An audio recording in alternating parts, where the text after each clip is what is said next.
Hello and welcome to the MADEcast, the official podcast of the Museum of Art and Digital Entertainment, a series of lectures on video game history as part of the MADE's ongoing effort to preserve history through teaching and displaying playable exhibits of rare games and consoles. While life in the time of COVID has forced us to close our doors, the support of people like you has allowed us to continue to bring history to you through lectures like the one you'll hear in a few minutes.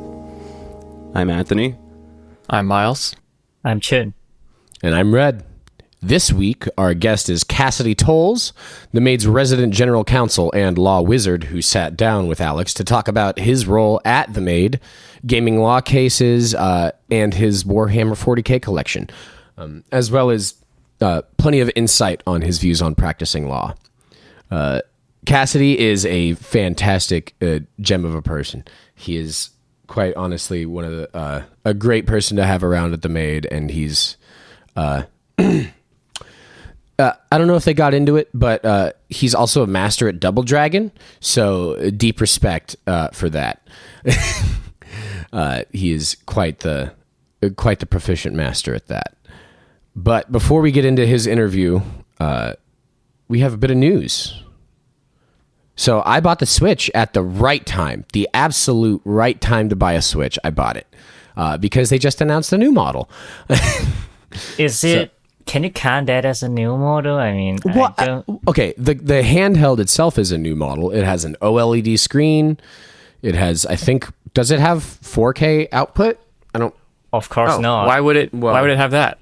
Okay, I don't know. The resolution didn't change at all. It's a pro system. It has an Ethernet port on the dock. Okay, we're getting serious now. Nintendo's taken some serious steps to get to 2012.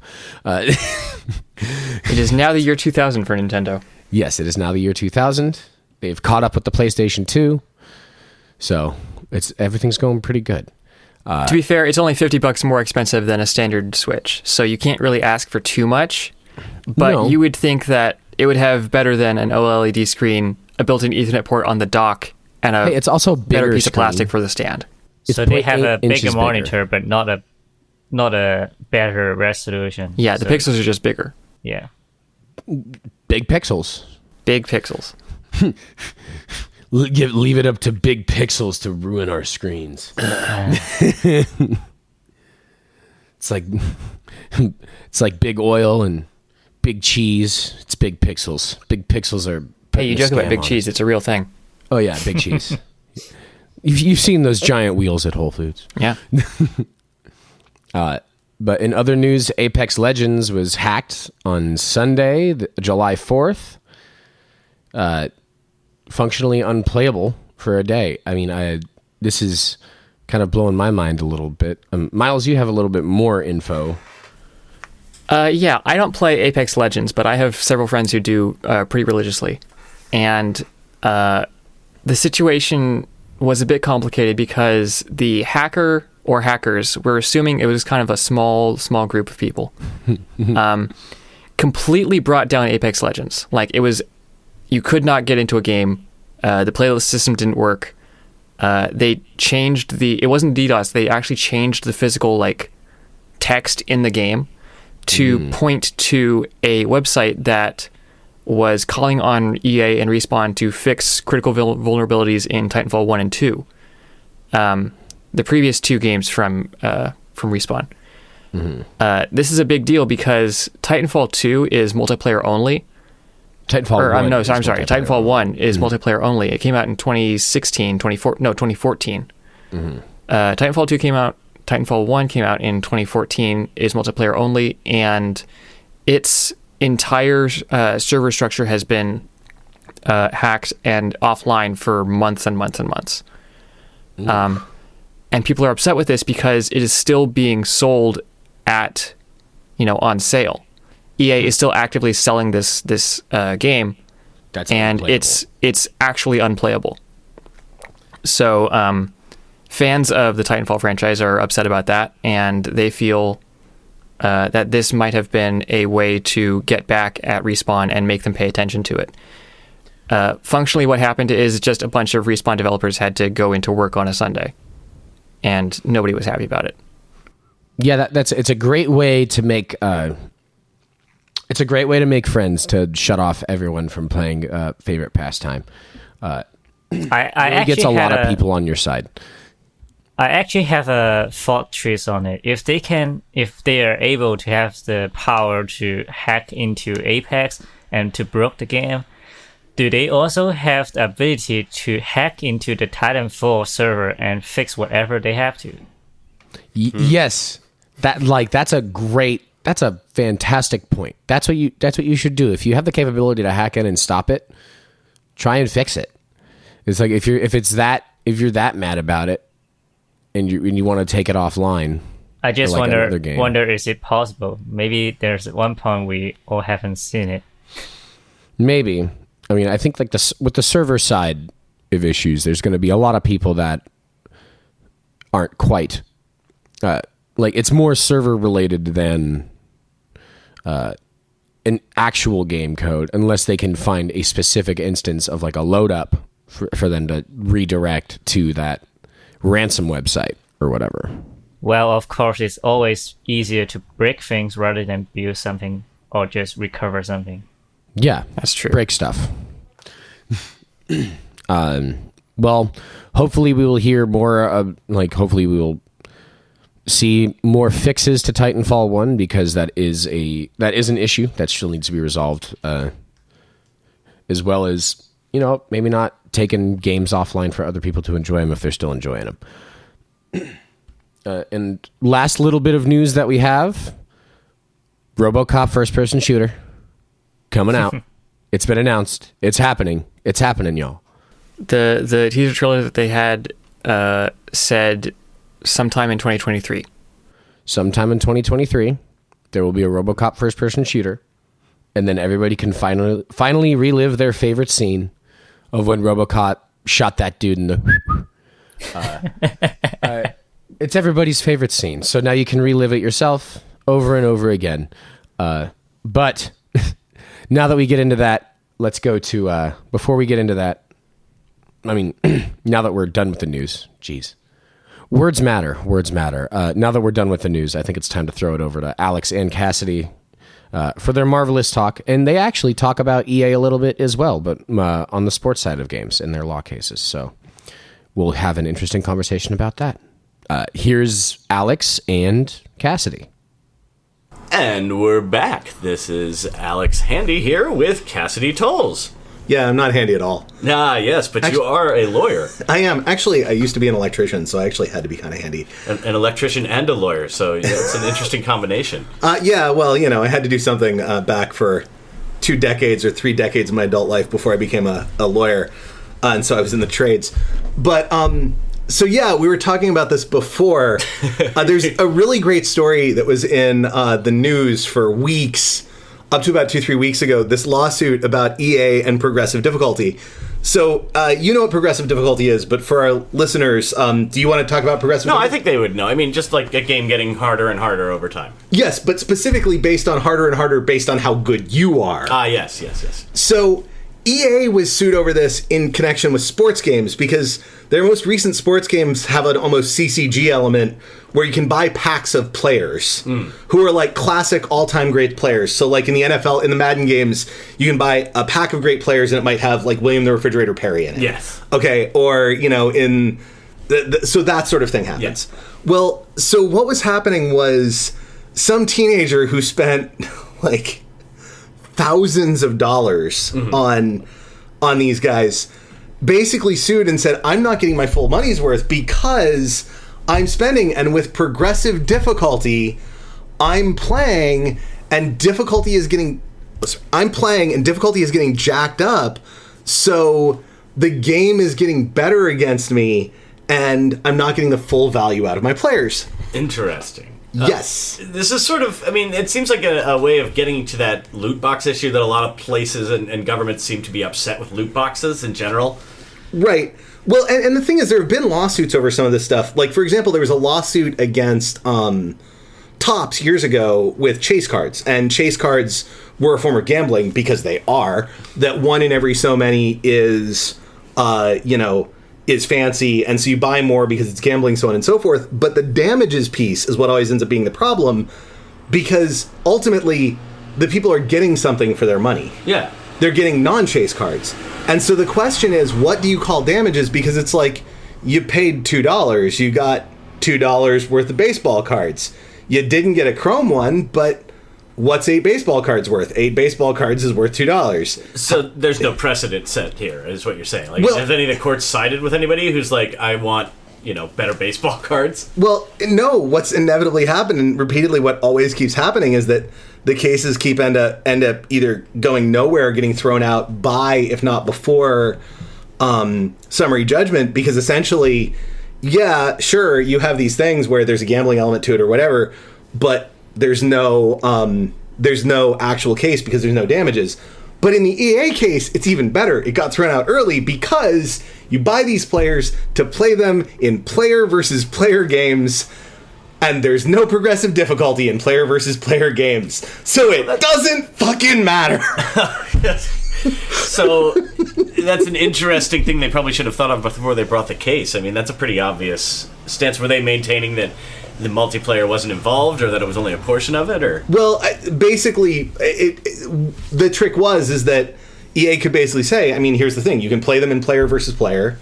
There's no progressive difficulty there. So even if you don't get their full value in this one part of the game, there's another part of the game where you get their maximum value no matter what. Okay. There's no aspect of that there. Okay. And they basically showed we don't have progressive difficulty in this part of the game. So even if it does affect their play in this one piece, it doesn't affect their play in this other piece. And ultimately, with that happening, I mean, it sounds like it's coming down to the sort of false advertising claims, right? Like, I mean, that's what the central thing they were saying. That EA advertises this, and they do not have this. right? But they do. Like what? Well, what they're certainly that's why advertising- it's thrown out, obviously. Yeah. But like, false advertising in video games is a real interesting slope. I mean, some of the ads that were taking place in the '90s are like, "This game's gonna, screw you up for life," or things like that. I mean, Well, and there you get into the whole nature of what a false advertising claim is, because you get to things like, and there's language about this, lawyers use the phrase mere puffery versus an actual meaningful claim. If I tell you that, this bread contains 27 vitamins and minerals, that's something that you might buy a product for. If I tell you this is the most delicious bread ever made, that's mere puffery. well, what if I claim that this bread can make you fly? Well, so there's a very interesting question, because that's a fact which can be disproven. Now, it's an absurdist fact that one should presume is untrue, but let's take this to a different step. What if I tell you that this bread is so healthy that eating this bread will cause you to lose 3 pounds? Now, Okay. it's obviously not going to do that. Like, there's no amount of there's no bread that's just going to cause you to lose 3 pounds. Like, it has to be part of a good diet. But if I said that, I would get sued for it. Yeah, but because it's something that people want, and reasonable people might think that it's vaguely possible. Whereas the flying thing, although in this day and age, who's to say what reasonable people would?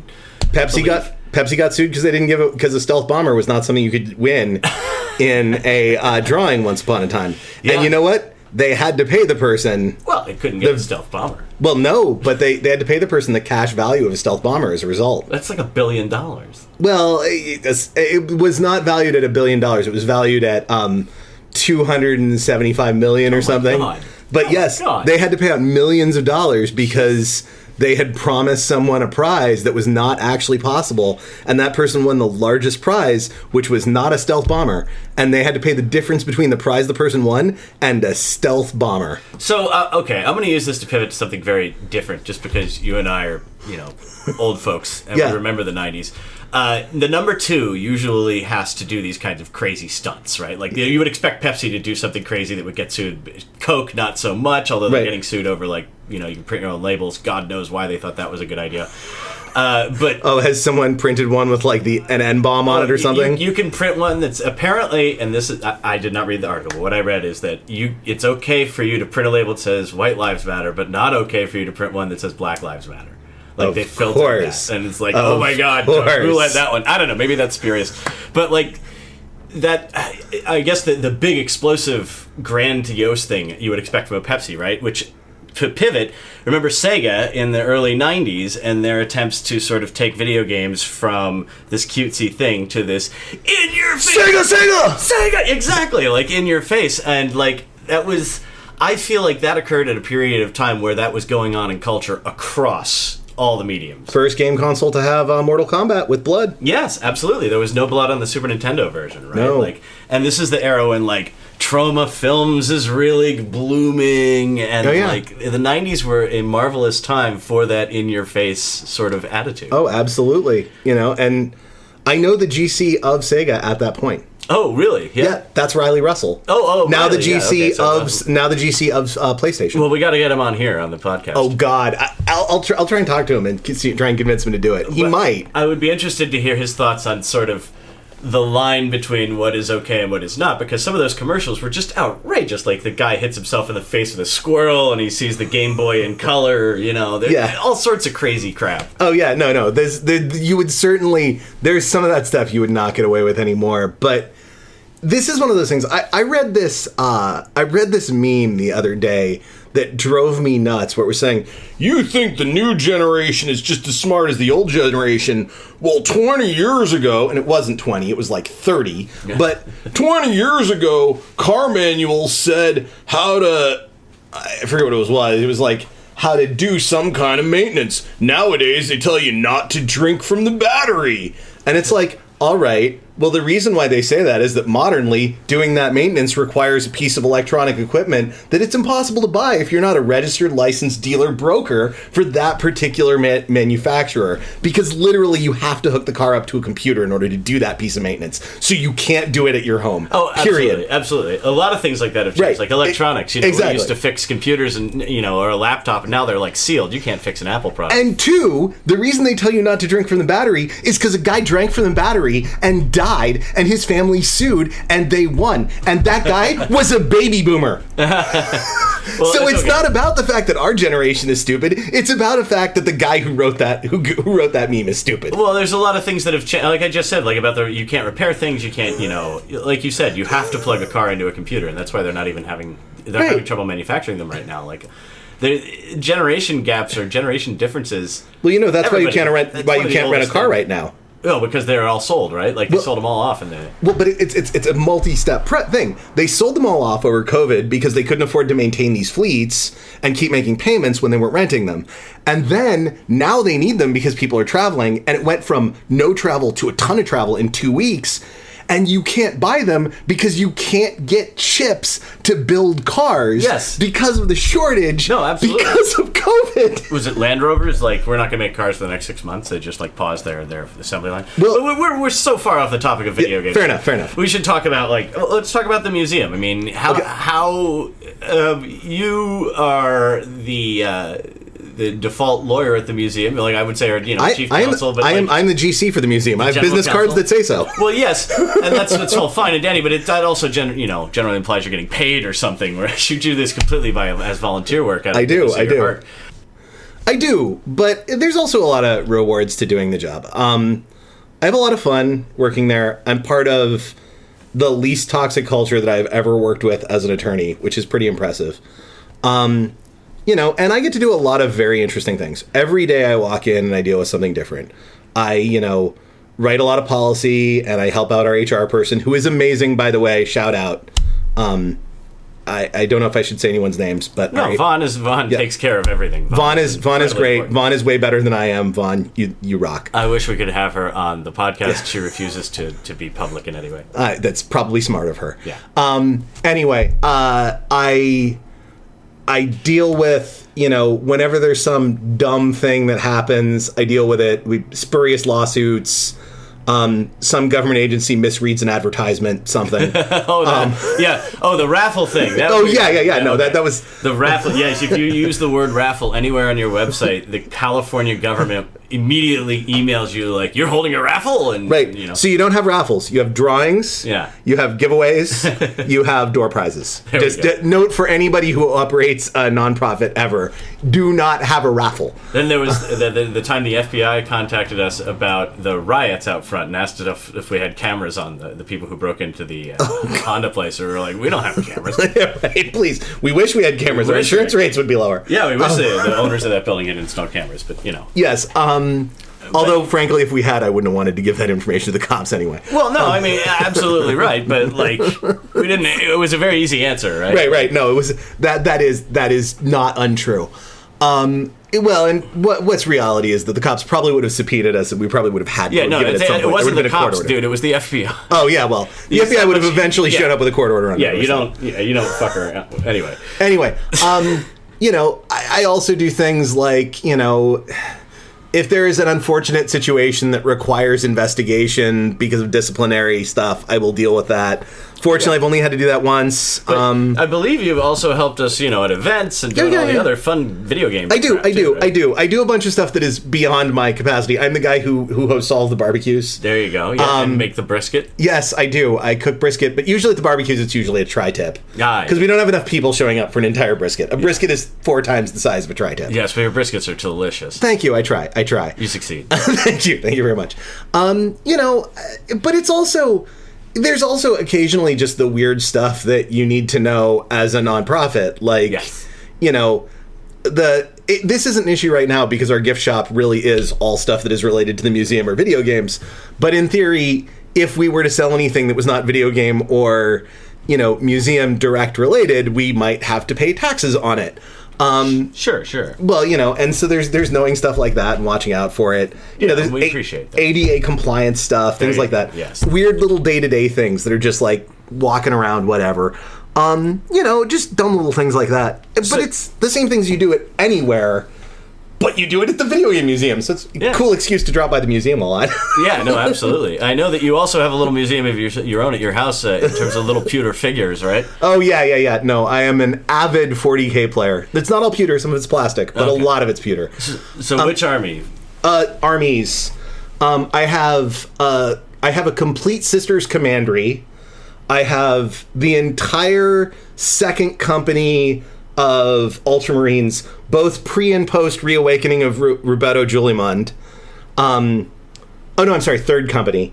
Second battle company. First company is all elites. I have an entire battalion of Imperial Guard. It's an irregular battalion, so it's not... I haven't picked the planet, but it's an irregular Guard battalion. Is that what your cosplay is from? Oh, no, my cosplay is specifically Gaunt's Ghosts. Oh, okay. I Imperials. Yes, Imperial Guard. Yes. But it's Gaunt's Ghost specifically, which is one of Dan Abnett's best books. For anybody who wasn't there, for Halloween, I did a Gaunt's Ghost costume where I built a long las. For those of you who don't know what that is, it's the sniper rifles that's Gaunt's Ghost use. I had to order a las gun and then rebuild the thing to be 4 times the original length, which was fun. I also built a fake scope for it. I considered buying a real scope and mounting it on the thing, but decided that was probably more money than I wanted to spend. I think everybody right now is going, okay, now I know why this guy volunteers at the video game museum. Actually, no, I just volunteered at the video museum because I was really burned out, and it was... You actually have Ashley and Scotty to blame for my volunteering at the video museum. They're the ones that got you in. Okay. Yeah, no, they were talking about something, and I said, who's doing your compliance? And they both stared at me as if to say, what does compliance mean? And so I dropped by a meeting and was like, these guys could really use my help. And that was 3 years ago, and I just haven't left since. Yeah, no, and Ashley and Scotty have moved on. No, Scotty's still there. Is Scotty still around? I haven't seen it. No, Scotty's what Mikey calls Scott. Scott. Oh, Sean. Sorry, Shawnee. What the hell is Sean? Shawnee. I misspoke. Scotty. Yeah. No, Sean. Yes, absolutely. Sean Barber Crane. Yes, Sean brings in a lot of people. We'll have him on the podcast at some point, and we'll talk about Star Trek and Marvel the whole time. If he ever doesn't work. Well, I know he is constantly working. Actually, he went to my last barbecue. Yeah. Sean actually showed up to a thing that was not work. It was. My eyes practically fell out of my head when he arrived. I'm sorry I missed your last barbecue as well, but I've expelled Facebook from my life. So. It's okay. Things happen. So you've hung out your shingle, right? Yes, I have. I am the law offices of Cassady Toles. You can find me online at flatrateLaw, all one word, .com. And basically, I am all about... I don't do I try and do nothing that requires me to bill by the hour. So I don't do litigation, but I do almost everything else. I'm mostly advice and counsel and document drafting. I specialize in small businesses, early stage tech companies, and video game companies. Surprisingly, given my area of knowledge and information. And when I say video game companies, I mean anything connected to video game companies. I represented a company that did weird technology around video games, which it's almost difficult to explain what they do, but it has to do with AI and recording. Has to do with AI that helps record videos and edit them. So I do a bunch of weird stuff, but I don't sue people or defend people who are being sued generally, but I do everything else that you'd hire a lawyer for. And my specialty is all about sort of, I do things on a flat rate. So when you hire me, you know exactly what you're going to pay. No more, no less. If you've got more questions, that's fine. I cover them anyway. And I like that model because it's the hourly model that lawyers use. I dislike for a number of reasons. One, as a lawyer, when you're doing it, you spend way more time counting every 6 minutes of your day than you should. And frankly, sometimes you spend more time doing that than you spend doing actual work. But also, having done it, it incentivizes all of the wrong things. It incentivizes clients not to ask questions that they want to ask because they're concerned about what the bill's going to be. It incentivizes lawyers to screw up, work slowly, and redo things 14 times, whether or not they need doing or not. And it incentivizes double billing, exaggerating your hours, and all those sorts of things. Whereas flat rate billing incentivizes the exact opposite. It incentivizes the client to ask one more question because they're going to pay $750 or $1,000. They might as well get their value out of it.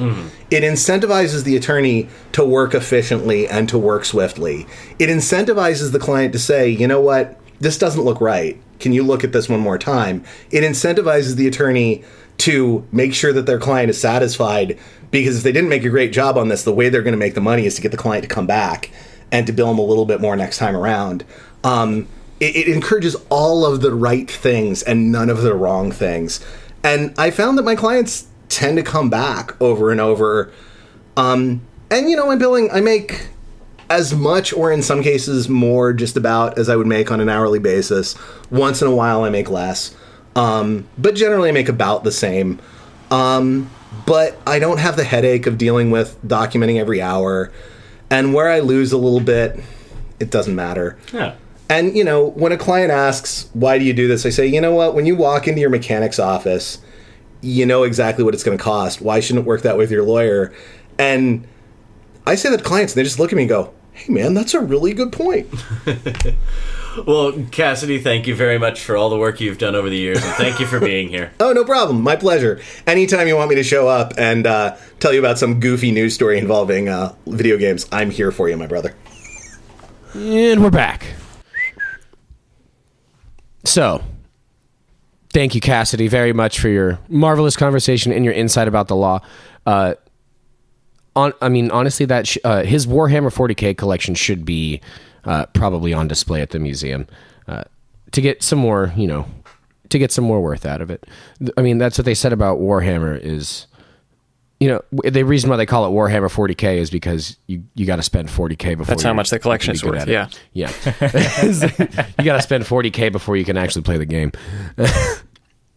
So we'll figure it out later. But thank you very much, Cassady. It's always a pleasure to hear your voice and your insight into this marvelous world of gaming that we're all a part of. So now that we're wrapping up, let's talk about what we've been playing.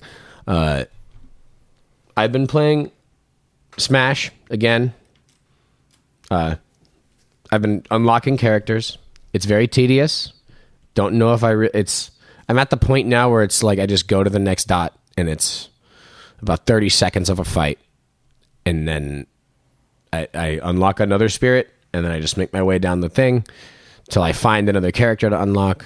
And then it's about a minute to fight the character and then go on. It's okay. I wish there was a little bit more to it and a little less tedium, but I guess it is kind of training for regular Smash with items. Because with the maids, when the maid had competitions and we hosted melee tournaments and ultimate tournaments as well, and some 64 tournaments, which were really incredible to watch. But there's no items in those tournaments. So playing Smash and going through with items, I don't feel like is really training people enough for the tournaments. I wish there could be a mode where you could battle with other people. That's and also I need sturdier Joy-Cons or that grip thing. My hands are a little too big for the tiny buttons, but that's another story. What have y'all been playing? I have been playing a fair amount of Darkest Dungeon recently. The second game was just announced that it'll be in early access later this year. So I figured now was the perfect time to go back and beat the first one. I've had it since it came out in 2016, and it is a tough game.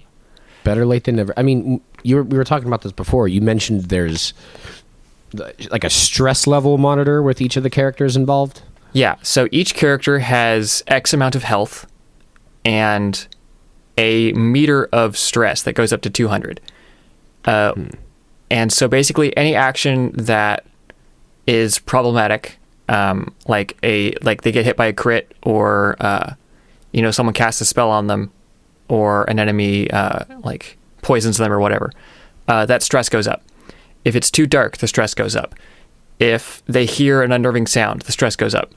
When the stress hits 100, they have a check to either be virtuous and reduce their stress by 60-70%, or crack and have a flaw. And the flaws are pretty devastating. Then if the stress keeps going up to 200, they have a heart attack and die. And there are very few ways to get rid of stress outside or while the characters are adventuring. Basically, the sort of cycle of the game is you're at sort of your hub town, and you hire heroes, and they go off into adventures and come back. And in town, you have X number of ways to reduce stress and cure them of disease, and take them to doctors and have them cured of their mental problems. And so the whole idea is to get these characters high enough level and survive long enough to beat the final boss. So it's a really fun game. It is soul-crushingly hard. So if you have a pool of characters and you take 4 out at a time, do you have 4? How many characters are there in the pool to choose from overall? You can upgrade your pool to be bigger or smaller. I think it starts at 16, and you can get it up to 31. Okay. So there is an ability. So just taking time off and not using characters when they're stressed out, that'll lower their stress level? They de-stress a little just by hanging out in town. You really get rid of stress by paying to have them, go to the bar or pray. Of course. Okay. Get drunk. Yeah, well, yeah. I mean, things like that. Well, that money can deal with stress. Yes, money can give you stress. And then Chin also let us know that there's his exciting Monster Hunter Stories 2 is coming out. That will be tomorrow by the time we're recording it. By the time this comes out, it will already be out. So. Yep. Just wish I had more time to do it. I mean, it's kind of a Pokemon, but not so Pokemon. So you do know what it means. It's that you do have to spend some time on grinding the stats of your so-called Pokemon in the game.